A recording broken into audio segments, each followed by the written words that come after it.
Hello everyone, Ronan here, and today I'm going to be covering the Paladin skills from 50 to 60. So we're going to start with Sheltron. Sheltron's a pretty good ability. At first, you won't really notice the benefit of it. It basically guarantees you to block, which is all nice. It's basically a small cooldown. The really good part about it is the partial MP restored upon a block. Now, you won't really use this until you're at level 58 pretty much, but it's actually quite effective. And knowing that you're going to block the next attack, you can combo this with Shield Swipe, which will help you regenerate TP. So every time you use Sheltron, just be on the lookout that Shield Swipe will be available shortly. Unless you're fighting a caster. The next skill you get is Goring Blade. Now I'm pretty sure this is the strongest attack in the game right now, unbuffed. Because you won't have Berserk, you won't have Raging Strikes and all these. The potency of the skill is just crazy. If you use it in a combo, it's 220 potency, and it does a 40 potency over every 3 seconds for 24 seconds.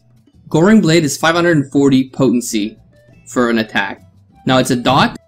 This is really powerful, and I covered a bit of a rotation in my last video. So have a look.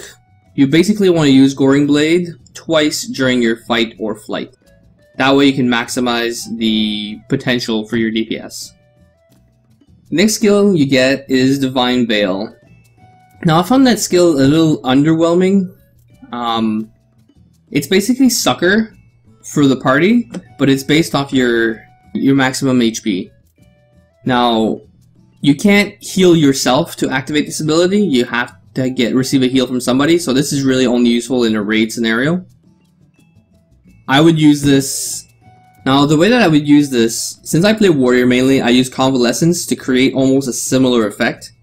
I use Convalescence and then have the Scholar put an Adlo on me, and then he spreads it to the group.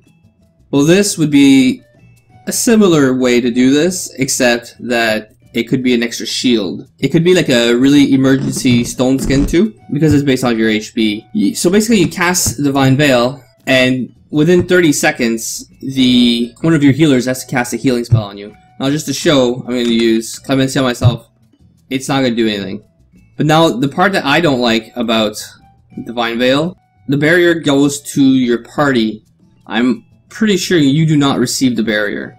So it's more or less when you notice a big AoE coming, or you notice everybody's kind of grouped up for a portion, might as well use it. It's got a 2.5 minute cooldown, so I mean, it's not something you can spam anyway. So it's a decent cooldown for when you know a giant AoE is coming. Clemency. This skill I really like. I haven't really seen many paladins use it, and to me, I love this skill. I was running library last night, and instead of having the white mage change in and out of cleric stance, I just told him just keep holding, keep DBSing. I'll heal myself because of your stuns. And that's what we did. He loved it. You know, you can cast this twice, I think, for the amount of mana you have. When you're in combat anyway, because I might get a tick or two while casting. The only issue is, so it costs a lot of mana. That's why Sheltron becomes more useful at this point. And if you can... It's too bad that Royal Authority is based off Savage Blade. If Royal Authority was based off Riot Blade, I think Clemency might get used a bit more, but we'll see. I mean, it has no cooldown. You can recast it. It's just a spell, so you can just spam that. So yeah, so you're only going to get it like every few times, unless you just do Fast Blade, Riot Blade, Fast Blade, Riot Blade, but that's not very effective. That's not going to be good DPS, because Royal Authority is pretty good DPS. Anyway, we're going to cover that after. The nice thing about this spell is if you use it on somebody else, now I think it has to be a party member. Let's try it on Luna, he's AFK. So you cast Clemency. Okay, I didn't get a heal. If you cast it on a party member, you recover 50% of that heal. So what would be good is if you did it on a warrior, basically for the extra healing from the warrior's defiance. The other nice thing I like about this spell is the fact that because you're casting for 3 seconds, it doesn't cost TP, so you'll actually regenerate TP, and since Paladin is really bad at regenerating TP, this will help you do that. And I refuse to flash a single target when you already have a whole lot of hate. You may as well do something else. The range is nice, 30 yards, so it doesn't have to be that close. So, you know, you have time, instead of doing a stone skin on yourself, which you can still do, you could use Clemency either on yourself, or, because now it's going to be worth more than a stone skin. Before, Cure was really shitty to cross-class Cure, because the stone skin would actually give you more health. So, with your abundance of mana during the fight, this is basically the only skill you have that's going to prove really useful. So if you notice somebody is about to take a hit, or... The biggest thing about this game is that you need communication. So with great communication, you could really use the skill to good use. Let's use an example of A4, when the orbs come out. Especially in the third phase, there's a lot of damage going out.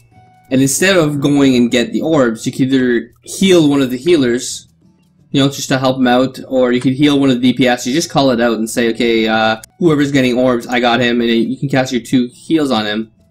And then the healers don't have to do anything about it. And you regain your TP, because it is a TP-intensive fight. And, I mean, it's just more effective. A Paladin's DPS is really not all that great anyway.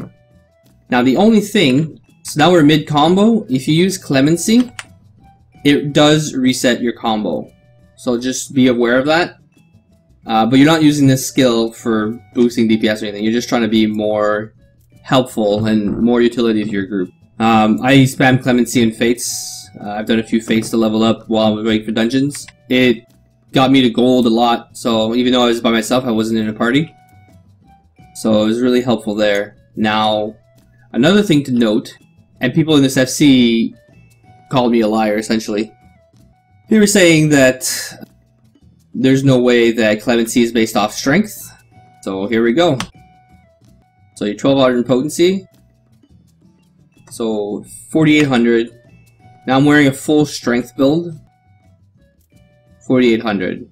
Now let's go to my tanking build. A lot more HP. 3600. It's a big difference. Be aware that this skill can crit, so it can give a really nice heal. Yeah, about 200 strength gave me 1200 more health. I don't really see many paladins going full strength, not until at least we have more left side gear for some of this content. But you know, it's probably the best skill they've given to the paladin with Goring Blade, I would say. Well, actually, the fact that they gave paladins more utility with more rotations, I really like. That's the main reason why I dropped paladin in the first place. So the last skill is Royal Authority. This skill is really nice if you can manage your hate.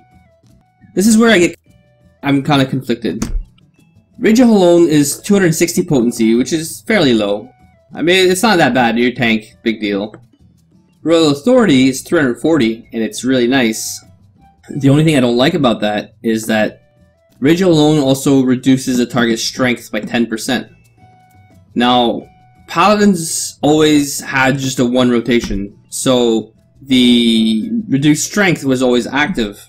Now, how much of a difference does the reduced strength do in a fight anyway? Like, ideally, my rotation would be 2 Royal Authorities, 1 Goring Blade. But I'm thinking, depending on which boss you're fighting, if you're fighting a boss that does a lot of physical damage, then you may have to throw in a Rage alone in there, in between your rotation. You'd have to do 1 Rage alone, 1 Authority, 1 Goring Blade, and do that rotation. You may have to do that anyway to maintain hate. I'm not 100% sure, but I'm pretty confident that if you did your Royal Authority and you were in Shield Oath, you would maintain hate, especially since you're using Savage Blade to create your Royal Authority. Hopefully this didn't drag on too long.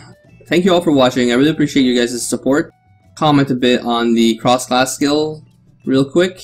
I would not use Fracture. I only have it here because it used to be part of my rotation.